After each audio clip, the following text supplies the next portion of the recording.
This podcast is brought to you by sarahraven.com, which is home to everything you need for a truly beautiful and productive garden. You'll also find great and essential gardening kit and stylish, lovely things to have in your house to bring the outside indoors, all inspired by the garden and the house being tied together. There's also plenty of garden inspiration, how-to videos and specialist growing guides. So head over to sarahraven.com today to discover even more.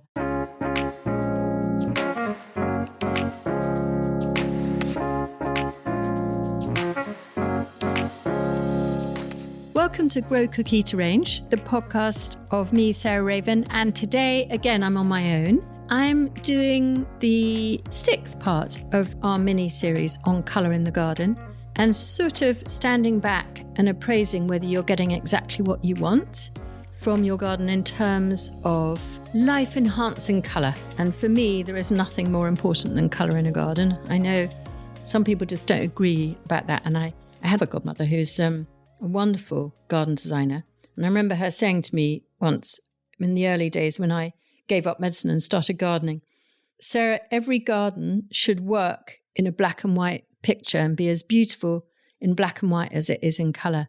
And I thought at the time, not for me. Anyway, 33 years on, I just can't agree with that. I mean, I know that shape and form and structure are unbelievably important, but colour is, for me, super, super important for the enjoyment I get out of it. And the different palettes that I've described in the earlier parts of this mini-series give you different atmospheres. And the palette that I'm going to cover today is comforting. And it is what it says, really. It's the most easy on the eye. It's easy to work with. It's the sort of pastel warm colours. So not the cools, not the crisp cool pastels. So things like café au lait and peach and, sort of putty pinks and plaster pinks, those sort of warmer tones where you've got a primary colour, like bright pink, and you've put a little bit of orange into it as well as white. So it's gone off to the warm end of that spectrum. And it's really lovely for that. So it just feels very, very cashmere-y, really, like a cashmere jersey. And you'll find lots of cashmere jerseys are available in this palette because it's kind of what we want to wear next to our skin. You want to wrap yourself in it. It's not the velvets, which are darker and richer. It's more pastel. Anyway, what are the colours? So with all my palettes, I have 6 colours because that's what I think gives you the right kind of range and breadth to make a garden look varied and beautiful. And I don't want monochrome. I think that's boring. So the 6 colours are café au lait, which is very fashionable at the moment, milky coffee colour, to straw. And what I mean by that is sort of steeper gigantea, the colours that a meadow goes when the colour is absorbed from it. It's sort of not exactly straw in a sense, but it's sort of the garden with its grasses. And those 2 colours merge one into each other, which is why I have them in the same colour group. And then peach to apricot. So this again is similar. Some have more yellow in them to make them more apricot-y. Some have more peach in them and more orange in them, more coral in them perhaps even. So they're more the orange side of this, but they all have a lot of pink in as well. So they're warm, warm pink. So that's peach to apricot. And then putty pink, which is proper pink, but really muted. And it's got a bit of grey in it, which sounds horrible, a bit of smoke. But it's warm too. So it's kind of got apricot, a bit of orange in it, a bit of grey in it. But it's a warm putty pink. And there's a classic, very, very popular chrysanthemum, which everybody loves, currently called Avignon pink. And that's the epitome to me of that colour. And then plaster to raspberry. And what I mean is, if you've had a builder in and they put plaster on your walls, before the lining paper goes up, I often think, that's exactly the colour I want to paint after the lining paper. It's a really warm but quite deep sort of browny pink.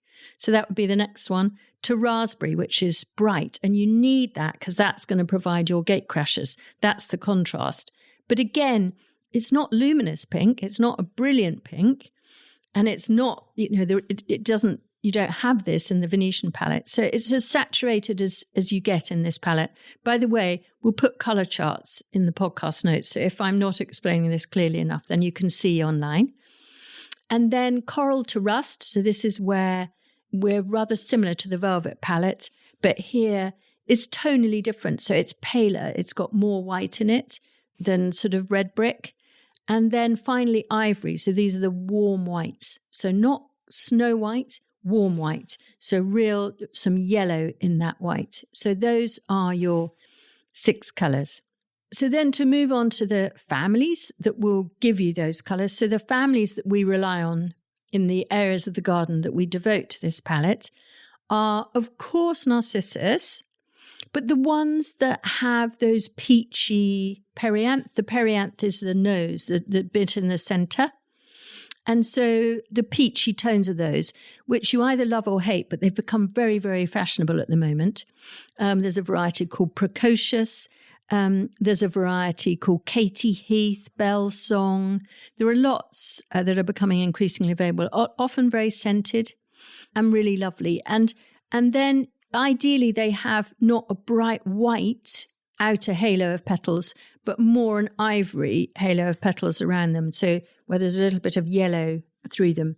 So narcissus would be your first. Tulips, of course, and it's got to be café au lait, hasn't it? I mean, the most popular tulip currently in the world, café au lait, which is, as it sounds, milky coffee, but it has a bit of green in it and a bit of purple in it. And then you've got roses, and quite a few in this sort of, I mean, they're, again, very fashionable. Julia's rose is a really classic, which is the colour of café au lait. And yeah, there are quite a few roses coming onto the market with this very sophisticated, very kind of muted, pinky into browny, but very, very pastel-y with it. Antirrhinums, there are sort of several that will give you the cooler pinks, like apple blossom. But here you're really wanting to go for the sort of warmer tones. And so, I mean, we've got one called Costa Apricot, which did very well in trials last year. So that would be one that I would use in this palette. For Cosmos, it would be Apricotta, which is a lovely warm apricot with a crimson halo around the centre of the flower. There are a few zinnias and sort of peachy shades zinnias. And then, of course, dahlias. And there's a lovely new breeding program of dahlias, including ones like rhubarb and custard, which is a beautiful muted pink, in this sort of plaster pink range. And strawberry bonbon is another one, which is really lovely. But there are quite a few in this sort of range of quite muted colours.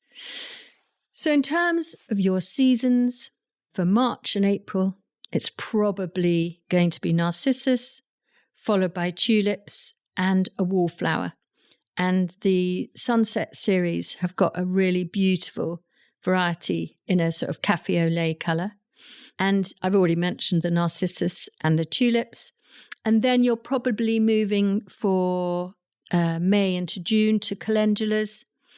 And there's a really lovely calendula, which with, again, this kind of muted sort of café au lait into kind of peachy colour called Sunset Buff. And you're definitely going to use lots and lots of phlox Drummondii, like creme caramel.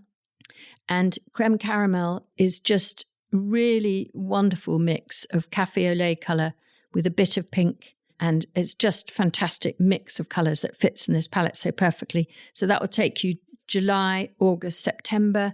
Zinnias, of course. So I love Queenie Orange Lime, and that will give you these colours. And Alströmerias, of course. And you'll find things like Blushing Bride is really lovely in this palette, and taking you right the way through to the chrysanthemum that I mentioned at the beginning, called Avignon Pink. So your families are basically 6 or 7 narcissus, tulips, roses, antirrhinums, cosmos-zinnias and dahlias.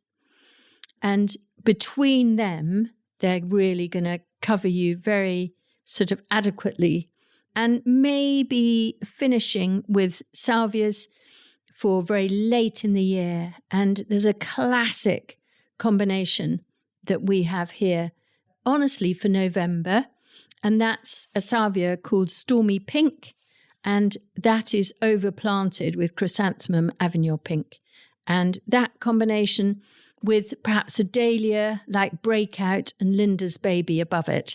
And between those, between having your tulips and narcissus at the start of the year and those at the end of the year, you're going to be incredibly well covered for this lovely, comforting palette.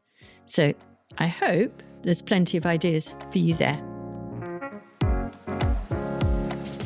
Thanks very much for listening to Grow Cookie to Range, the podcast of me, Sarah Raven, in the mini-series episode 6. Next week, I'm going to finish the mini-series with episode 7 on the washed palette. So the crisp, clean whites, pale blues, pale lilacs, pale pinks of the cooler tones. So which are the places to put that palette in my experience, and what are the plants that will give that most reliably from March until October or November. So I hope to see you then. So Washed Palette, episode 7 of the Colour mini-series.